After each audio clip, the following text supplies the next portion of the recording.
আজ এই ভিডিওটা 18 to 50 ইয়ার্স পারসন যারা টেকনিক্যাল লাইন নিয়ে পড়াশোনা করেছেন তাদের কাছে খুব ইম্পর্টেন্ট হতে চলেছে। আরে আরে আরে কোথায় যাচ্ছ?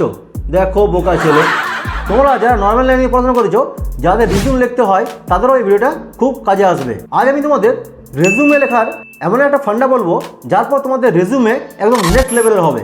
আশা করি থাম্বনেল দেখে তোমরা বুঝতে পেরেছো আমি কী বিষয়ে কথা বলবো।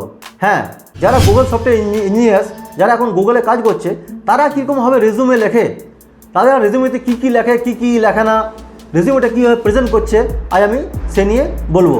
রেজুমে হচ্ছে তোমার রিফ্লেকশন, কারণ তুমি ফিজিক্যালি সেখানে উপস্থিত থাকতে পারো না। সেক্ষেত্রে তোমার রেজুমেটাই হচ্ছে তোমার পিকচার। সো রেজুমেটা ভালো করে লিখতে হবে। দেখো, তোমরা যদি এরকম রেজুম লিখে ভাবছো যে ভালো জব পাবো, তাহলে সে আশা ভুলে যাও।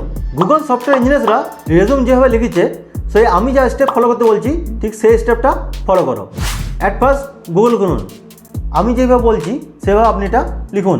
Double quote software engineers plus resume plus file type colon PDF, এভাবে সার্চ করুন। আপনি এভাবে সার্চ করলে গুগল সফটওয়্যার ইঞ্জিনিয়ার যারা এখন গুগলে কাজ করছে, তাদের সব রেজুমেগুলো চলে আসবে। বাট পুরোটাই তাদের মতো কপি করে দাও না, তুমি কিছুটা তাদের রেজুম কিছুটা ফলো করো।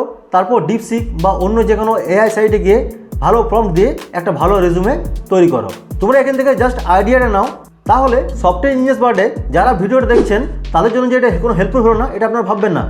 আপনারা এখান থেকে জাস্ট আইডিয়াটা নিন, আপনারা দেখুন তারা কীভাবে লিখেছে, কীভাবে জিনিসটা প্রেজেন্ট করেছে, তারা কী কী দিয়েছে আর কী কী দেয়নি, এই জিনিসগুলো আপনারা লক্ষ্য করুন। তারপর ডিপসিক এআই গিয়ে বা অন্য কোনো সাইটে গিয়ে আপনার রেজুমটা তৈরি করে নিন। সো ভিডিওটা ভালো লাগলে লাইক করে দেবেন এবং চ্যানেলে নতুন হলে চ্যানেলটা সাবস্ক্রাইব করে দেবেন। আজকের মতো গুড বাই, দেখা হবে আবার অন্য কোনো ভিডিওতে।